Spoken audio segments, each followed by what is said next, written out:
시카고의 악명 높은 겨울 추위에도 3마일이나 떨어진 주일학교를 다니는 꼬마가 있었습니다. 버스비가 없어서 늘 걸어 다니면서도 단 한 번도 빠진 적이 없었습니다. 교회 가는 길에 수많은 교회들이 있었지만 꼬마는 꼭 그 교회만을 고집하면서 다녔습니다. 한 어른이 그에게 물었습니다. 얘야, 넌 왜 꼭 그 먼 교회까지 가니? 가까운 데도 교회가 많은데. 꼬마가 이렇게 대답했습니다. 우리 무디 주일학교 선생님들은 우리를 너무너무 사랑하시기 때문이죠. 행복회로의 길이라는 책을 쓴 나라모라고 하는 사람이 이 꼬마 이야기를 한 후에 다음과 같이 결론을 맺었습니다. 사람은 사랑을 찾기 위해서라면 지구 끝까지라도 가는 법이다. 왜냐하면 사랑은 행복한 삶의 가장 중요한 요소이기 때문이다. 사랑은 행복한 삶의 가장 중요한 요소이기 때문이다. 사람들은 착각하는 게 있습니다. 돈 많으면 행복하지 않을까? 좀 낫겠죠. 지위 높아지면, 인기, 명예 누리면 행복하지 않을까?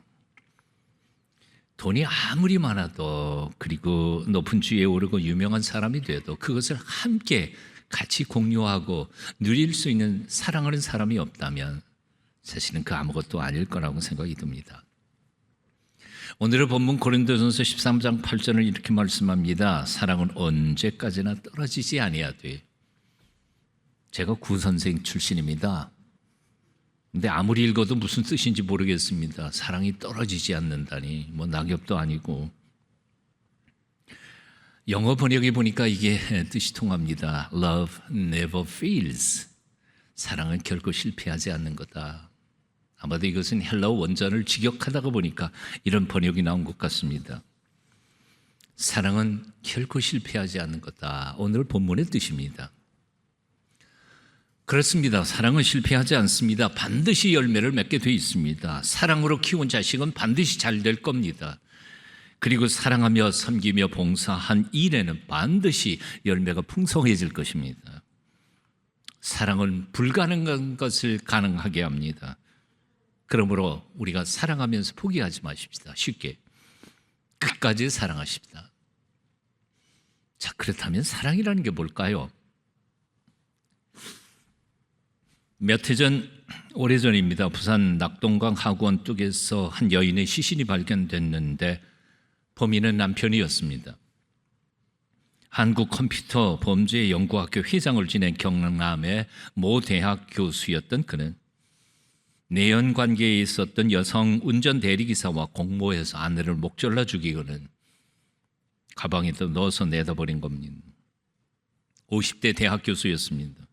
사회적 지위로도 부족한 것이 없어 보일 만큼, 배울 만큼 배웠고 먹고 살만 했습니다. 그런데 이런 끔찍한 일을 저지르고 만 겁니다. 이런 끔찍한 뉴스 보도를 들으면서 다시 한 번 더 생각해 봅니다. 인생의 근본적인 질문이요. 행복은 어디에 있을까? 돈 많으면 행복할까? 많이 배워서 박사가 되고 교수가 되면 저절로 행복한 것인가? 사회적 지위가 높아지면 행복해질까? 숨이 막히도록 재미있는 것에 골몰하고 쾌락이란 모든 것을 엔조이하면 과연 행복해질까? 과연 쾌락이라는 것에 끝이 있을까? 이 엘리트 유학파 공학 박사는 결혼을 3번 했는데 이혼을 또 2번 했다고 합니다. 아마도 생각해 보건대 그는 한 여인과 결혼하면서 생각했을 겁니다. 이 여인하고 살면 행복하겠지. 근데 살다가 보니까 행복하지 않았습니다. 그래서 이혼했습니다. 다시 다른 여자를 만나면서 또 생각했습니다. 이번엔 진짜 행복할 거야. 그런데 이번에도 행복하지 않았습니다. 그래서 다시 이혼했습니다. 3번째 여인을 만났습니다. 그런데 이번에도 행복하지 않았습니다. 그래서 그 아내와 이혼하려고 하는데 이혼해 주지 않는 겁니다. 그래서 죽인 겁니다. 자기 가정생활의 불행을 온전히 남에게만 전가하면서 자기 자신은 성찰하고 돌아보지 않는 철저히 자기중심적 인간이었습니다. 남을 죽이고도 내가 행복할 수 있다고 착각한 정말 어리석은 사람이었습니다. 아니, 남을 죽여서라도 남은 행복하겠다 생각했던 아주 이기적인 인간이었습니다. 과연 그런 사람이 인생을 행복하게 살 수 있을 걸까요? 고린도전서 13장 8절에서 말하는 결코 실패하지 않는 사랑이라고 하는 것은 이렇게 이기적이고 자기 중심적이고 본능적이고 말초적인 사랑을 말하는 건 아닙니다. 결코 실패하지 않는 사랑이란 헬라어로 헤 아가페, the love, 그 사랑은 다름 아닌 예수님의 사랑입니다. 십자가에 죽어가시면서도 터져나시는 예수님의 심장에서 터져나오는 피 묻은 사랑, 아가페의 사랑. 아버지여 저들의 죄를 용서하소서. 다 몰라서 그런 것뿐입니다. 얘들아, 너희 대신 내가 죽으니까 너희는 잘 살아. 나는 하늘로부터 내려온 산떡이야. 나 먹고 영생해. 다른 말로 조금 쉽게 말하면 나는 하늘에서부터 내려오는 살리는 떡이니 나 뜯어먹고 살아내렴.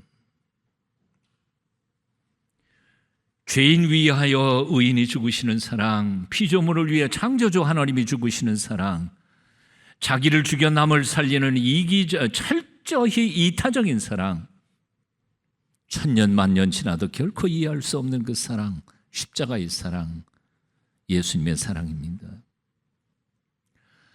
사실 인간의 본능에서부터 나오는 사랑은 본질적으로 이기적입니다. 본질적으로 계산적이고, 그래서 손해보고 싶은 사람은 아무도 없습니다. 그래서 이 계산적이고 이기적인 사랑으로는 이 세상을 변화시키기는커녕 내 가정도 하나 바꾸지 못하고 내 마음 하나도 바꾸지 않습니다. 이 세상은 다 똑똑한 사람들이 살다가 보니까 이 똑똑한 세상에서는 오직 정글의 법칙만 존재합니다. 생존 경쟁이 피비린내 나는 투쟁만 존재하다가 보니까 손해 안 보려고 합니다. 부부 사이에도 손해 안 보려고 그럽니다. 여러분, 부부싸움 할 때 제일 먼저 레퍼토리가 뭔지 아시죠? 청년들은 아직 시집 안 간 사람들은 모르고 여기 물어볼까요? 레퍼토리 첫 번째 뭡니까? 당신이 나한테 해준 게 뭐야? 나는 당신을 위해서 얼마나 희생했는데. 근데 그걸 가만히 곱씹어서 생각해 보면 나는 이만큼 당신을 사랑했고 희생했고 그랬는데 당신은 요만큼 해줬어. 저울질하면서 누가 손해봤나 계산하고 있는 거예요. 계산하는 사랑이 어떻게 사랑입니까? 계산은 저기 시장 바닥에서나 하죠. 우리는 서로 사랑하는 게 아니라 지금 투자하고 있는 것 같아요. 나 이만큼 당신을 사랑했으니까 너도 나한테 이만큼 사랑해야 돼 요구하고요. 그게 마음에 성치 않으면 나 손해봤다고 생각하고. 그게 무슨 사랑입니까? 그건 사랑 아니에요. 똑똑한 이 사람들만 살고 있는 이 세상 그리고 가정들 변화시키는 것은 오히려 똑똑한 사람 아닙니다. 멍청한 사람들이 제목도 제대로 찾아 먹지 못하는 사람들이 사실은 가정을 변화시키고 세상을 바꿔가고 교회를 변화시켜갑니다. 이것을 가장 역설적으로 소개했던 게 바로 톨스토이의 이 바보 이반이라고 하는 소설입니다. 바보 이반에게는 아주 똑똑한 두 형이 있었습니다. 야망의 사람 큰형 세미어는 군인이 되어 출세하고 귀족 집안의 딸과 결혼해서 막강한 권력을 쟁취하게 됩니다. 재물에 욕심이 많았던 둘째 형 타라스는 돈을 벌어서 엄청난 부자가 되어 떵떵거리고 살았습니다. 그런데 막상 이 똑똑한 사람들은 가정에 오기만 하면 가정은 평화가 깨집니다. 왜냐하면 두 사람 만나기만 하면 누가 더 세냐, 누가 더 강하냐, 누가 더 귀하냐, 중요한 사람이냐 놓고 싸우다가 보면 싸움질만 나는 거죠. 형 둘이. 그것을 중재하는 사람은 바보 같은 이반밖에 없었습니다.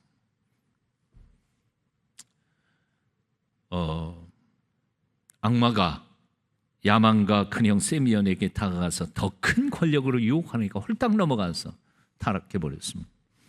둘째 타라스에게 가서 더 많은 돈으로 유혹하니까 또 넘어가 버렸습니다. 인생 망친 거죠. 근데 마귀가 도대체 야망도 욕심도 없는 바보 이반을 아무리 유혹하려고 해도 유혹당하지 않습니다. 결국 그래서 톨스토이의 그 소설의 결론 부분은 바로 그겁니다. 위기에 빠진 나라를 구한 것은 순수한 바보 이반이었다. 그게 결론입니다. 얘기를 왜 하느냐 하면 이렇습니다. 똑똑한 사람들이 많은 집안일수록 시끄럽습니다. 안 그런가요? 영락교회는 똑똑한 분들이 많으시죠. 시끄럽지 않으신가요? 우리 교회는 멍청한 사람들이 많아서 안 시끄러워. 똑똑한 신자가 많은 교회는 곳곳에서 다툼의 소리가 들립니다. 모두 다 저 잘났으니까요. 잘난 사람끼리 모이니까 그냥 시끄럽습니다.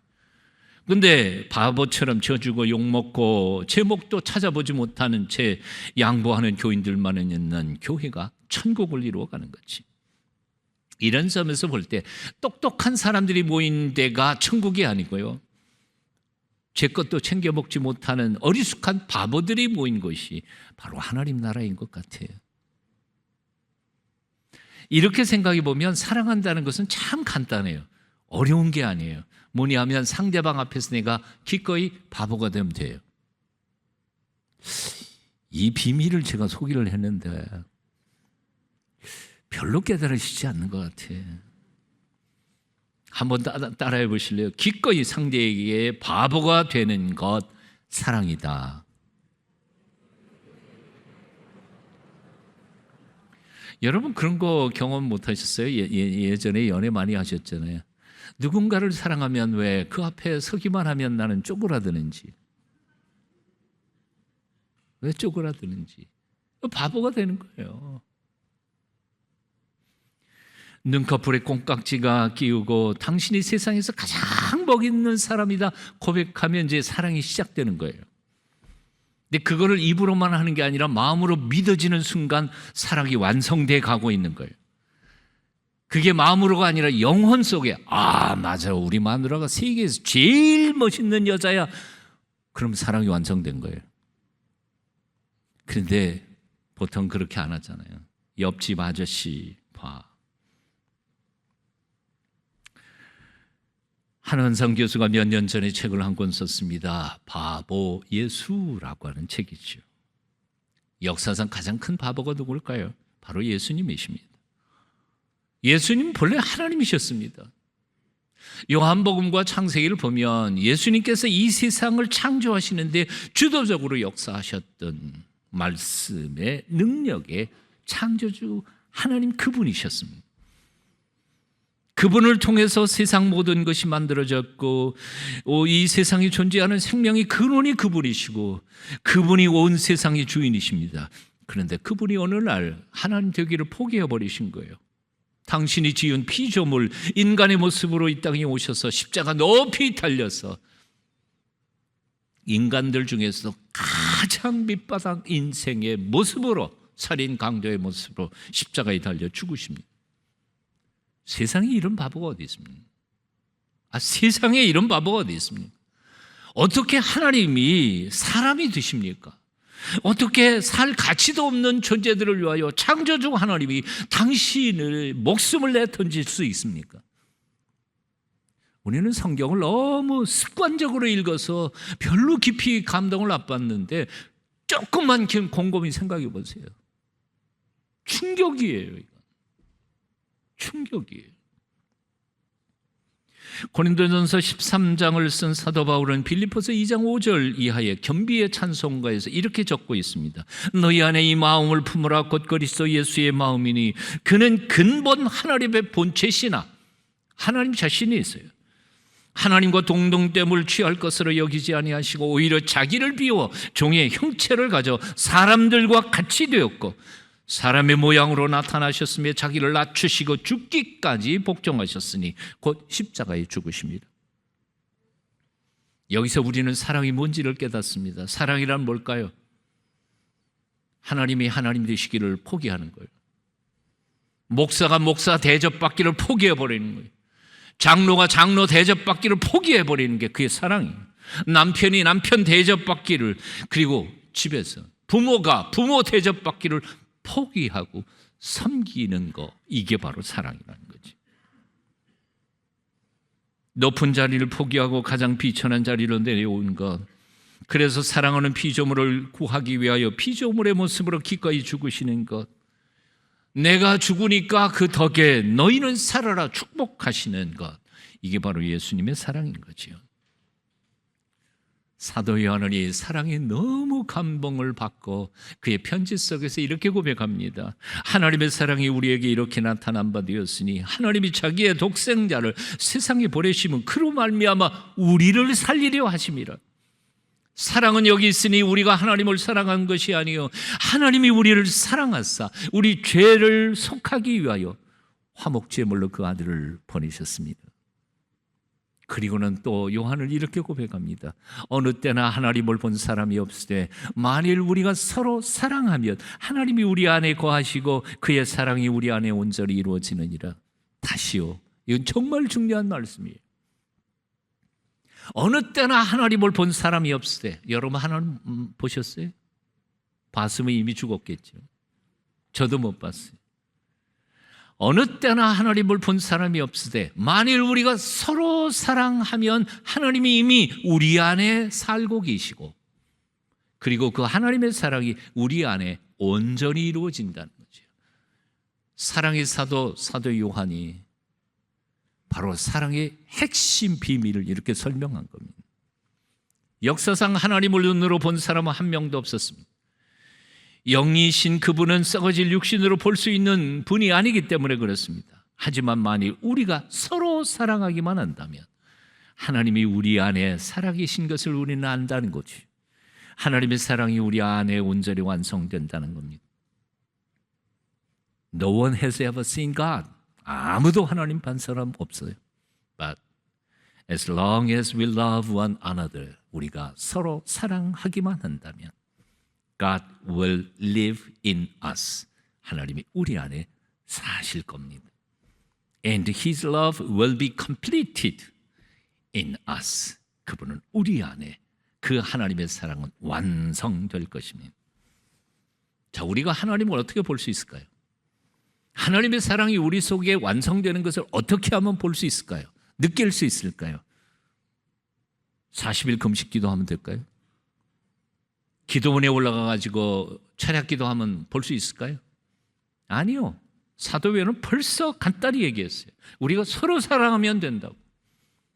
우리가 서로 사랑하면 하나님이 우리 안에 살고 계신다는 거예요.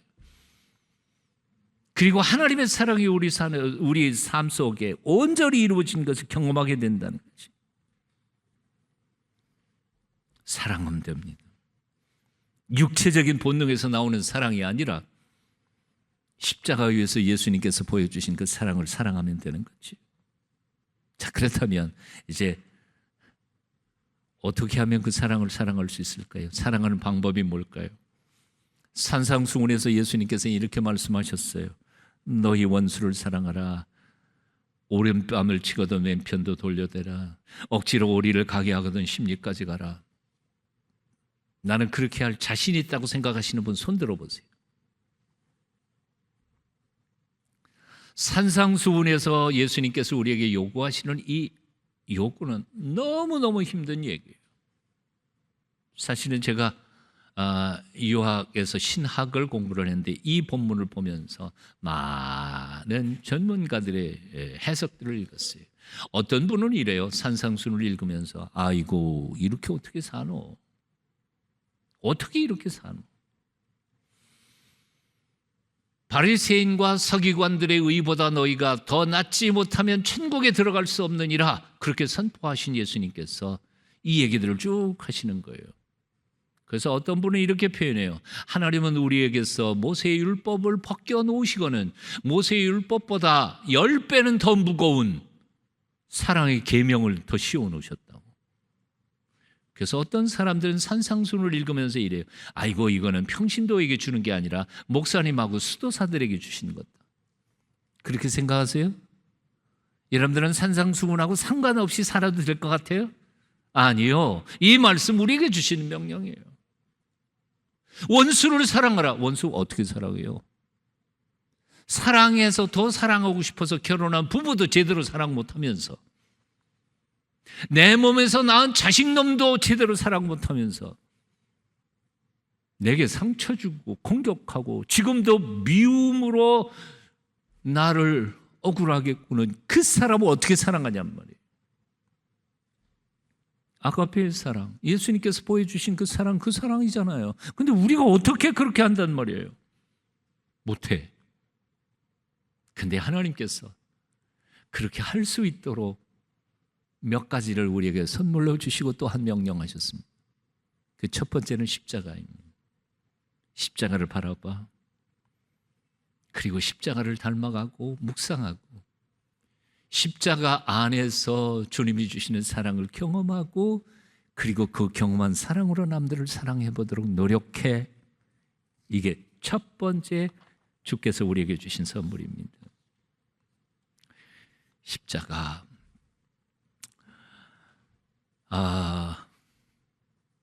우리는 사랑받지 못한 것에 대해서 비극적이고 그리고 슬프고 이렇게 생각하지만, 사실은 이 세상에서 가장 비극적인 게 뭔지 아세요? 엄청난 사랑을 받았으면서도 자기가 그 사랑을 받았다는 사실을 모르면서 처절하게 살아가는 거예요. 예? 그게 누구죠? 엄청난 사랑을 받았으면서도 자기는 아무도 나를 사랑하지 않는다고 생각하고 처절하게 인생을 살아가는 사람들이 가장 비극적이고 가장 불쌍한 사람이에요. 근데 그게 누굴까요? 저와 여러분입니다. 하나님이 우리를 사랑하셨잖아요. 얼만큼 사랑하셨나요? 하나님에게 있어서 보물이 있다면 뭘까요? 다이아몬드인가요? 지구인가요? 우주인가요? 황금인가요? 아니요. 당신의 외아들 독생자 예수 그리스도이십니다. 근데 그 아들을 포기하면서 우리를 살려내신 거예요. 어떻게 이럴 수가 있겠냐는 거예요. 말도 안 되는 거예요.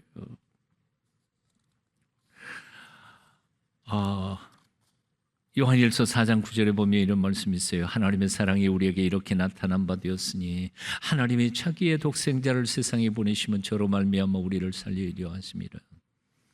저는 로마서 8장 32절을 읽을 때마다 가슴이 너무너무 죄송하고 감사해요. 자기 아들을 아끼지 아니하시고, 다시요, 한번 따라해 보실래요? 자기 아들을 아끼지 아니하시고, 다시 한 번 더요. 자기 아들을 아끼지 아니하시고, 우리 모든 사람을 위하여 내어주신 이가 어찌 그 아들과 함께 모든 것을 우리에게 은사로, 영어로 보면 기프트예요, 선물로 주시지 않겠느냐. 아들을 주셨어요. 아들과 함께 다른 선물도 당연히 줄 거라는 거죠. 이런 엄청난 사랑을 우리는 받고 산다는 거. 근데 그걸 모르고 사니까 세상에 나를 사랑하는 놈 아무도 없어. 그리고 처절하게 살잖아요. 저는 이 말씀이요, 자기 아들을 아끼지 아니하시고, 이 말씀이 어떻게 그럴 수 있어요? 제게는 딸이 둘이 있습니다. 진짜 이쁜 딸입니다. 하나는 나 닮고 하나는 우리 마누라를 닮았어요. 나는 하나님 사랑합니다. 그리고 하나님 경외하고 하나님 두려워합니다. 어느 날 기도 중에 하나님이 두 딸, 너 둘이나 있잖아. 난 하나밖에 없는 외아들 예수를 너한테 줬는데 둘 중에 하나 나한테 다오. 그러시면 내가 어떻게 할까요? 하나님이 달라는데 안 줄 수는 없잖아요. 예, 데려가세요. 근데 아끼지 않고? 왜? 너무너무 아까울 거예요. 아니, 피눈물을 흘리면서 들을 수밖에 없을 거예요. 하나님은 당신의 아들을 아끼지 아니하시고 목 같은 죄로 점철되었고 죽어 마땅한 나 같은 인간을 위하여 죽이셔서 우리를 사랑하셨다는 것, 이게 얼마나 놀라운 사랑이냐 하는 거예요. 그러니까 하나님의 사랑의 결정체가 십자가예요. 십자가를 묵상하면 묵상할수록 우리는 그 하나님의 사랑을 깊이 마음속에 새기고 그리고 그 사랑을 배워가려고 애를 쓰는 거예요. 십자가를 목에다만 걸고 다닐 게 아니에요. 묵상해야 돼요. 저는 요 안에 로마 아시시에, 이탈리아 아시시에 가서 그랬던 성 프란시스의 십자가, 독특합니다. 이 십자가를 거의 한 20년째 걸고 다니는데요. 화가 날 때 십자가를 가만히 쥐어요. 주님의 참으심을 묵상해요. 억울하다는 생각이 들 때 주님의 십자가를 붙잡고 다시 묵상해요. 십자가는 우리의 신앙의 성숙과 하나님 앞에서 아직도 미숙한 유치한 나의 삶을 돌아보게 만드는 거울과 같아요. 교과서예요. 왜 십자가를 걸어놨겠어요? 보면서 배우라고. 그 사랑 좀 익혀가라고.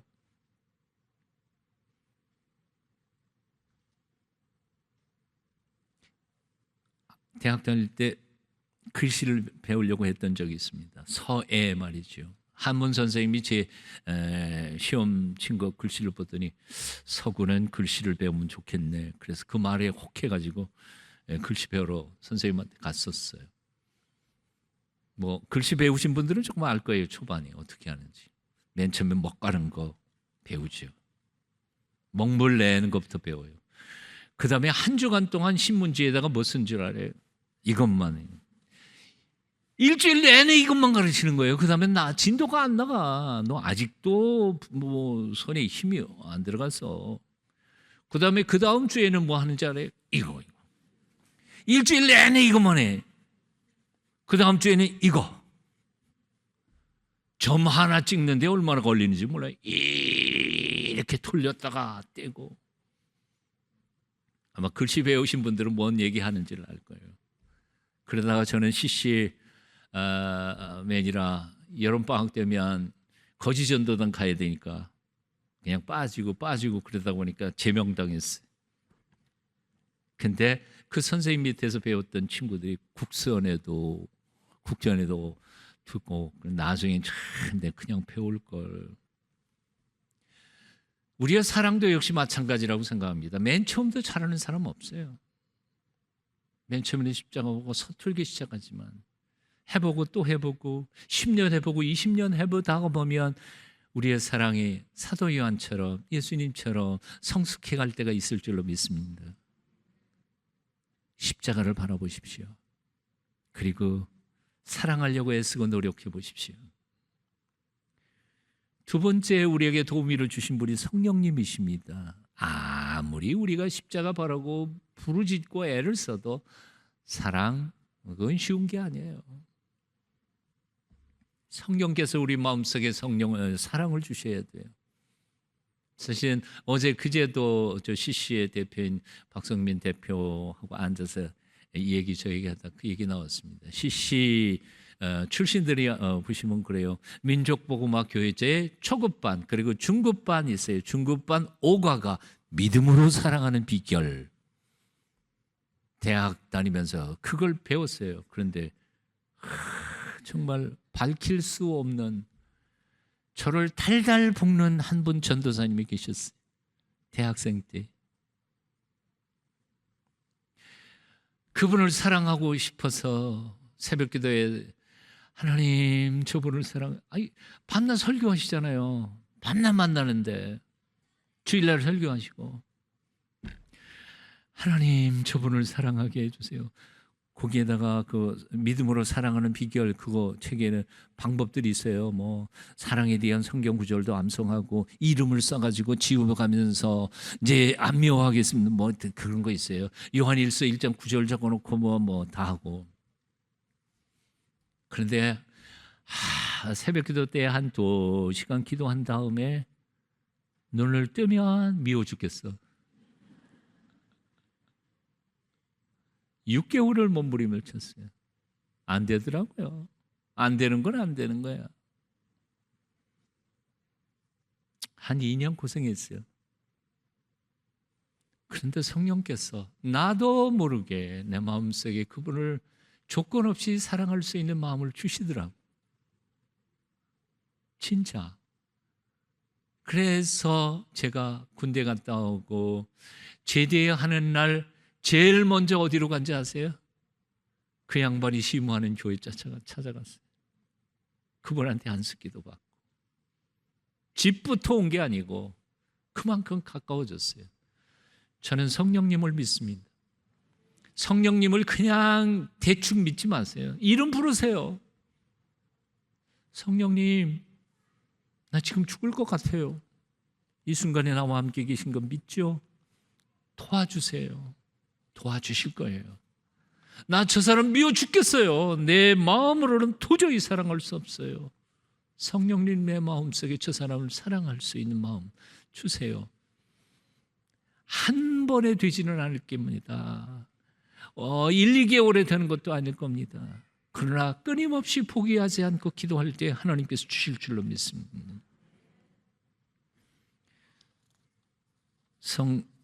이 얘기는 빼겠습니다.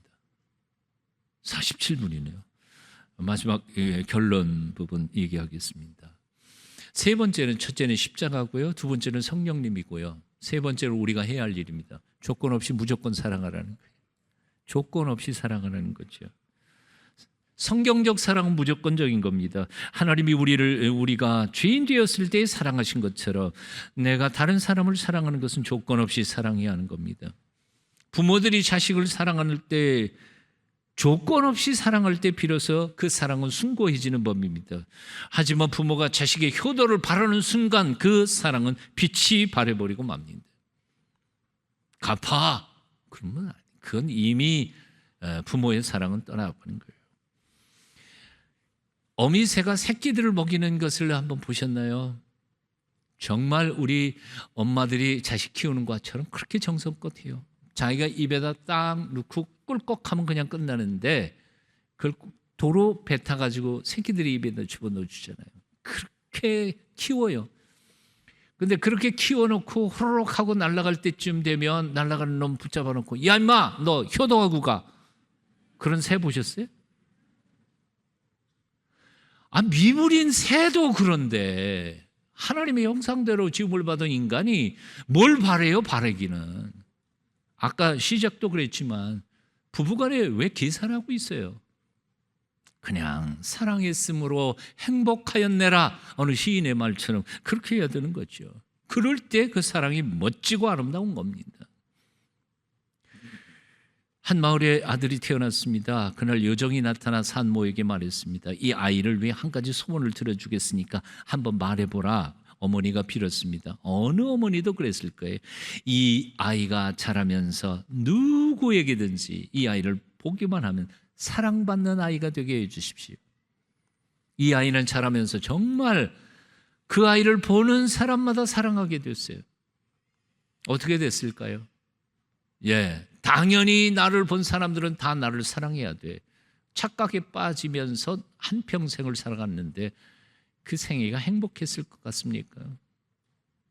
피폐해진 인생 50대에 들어섰을 때 엄마에게 나타났던 그 요정이 다시 나타났어요. 내 소원이 뭐냐? 사랑받기보다는 사랑 줄 아는 사람이 되게 해 주십시오. 사랑받기보다는 사랑을 줄 알게 아는 사람이 되게 해 주십시오. 헤르만 헤세라고 하는 유명한 독일의 소설가의 단편에 나오는 이야기입니다.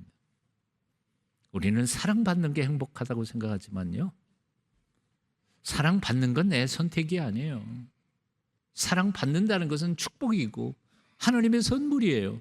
누군가가 나를 사랑한다는 건 내가 노력한다고 사랑받을 수 있는 건가요? 그렇진 않아요. 근데 너무나 많은 사람이 사랑받아 보려고 노력하다가 안 되니까 그냥 상처받고 아파해요. 거기에는 초점을 두지 마세요. 그냥 사랑하세요.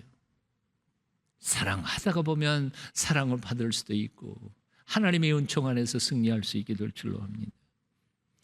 이제 말씀을 드립니다. 젊은이 여러분, 한평생 살아가는 동안에 다른 일에는 실패할지 몰라도 사랑에서만큼은 결코 실패하지 않는 하나님의 사람들이 되실 수 있기를 축원합니다. 기도하겠습니다. 사랑의 제물로 이 땅에 오셔서 우리를 죽도록 사랑하신 주 예수님, 주님의 뒤를 따라가면서 우리도 그렇게 마음껏 사랑하며 사랑받으며 복된 인생을 살아갈 수 있게 해 주시옵소서. 우리의 사랑이 복음으로 나타나게 하여 주시고, 이번 여름에도 선교의 현장 속에 뜨거운 예수 그리스도의 피 묻은 복음이 전달되도록 젊은이들 가슴에 불을 붙여 주시옵소서. 예수님의 이름으로 기도하옵나이다.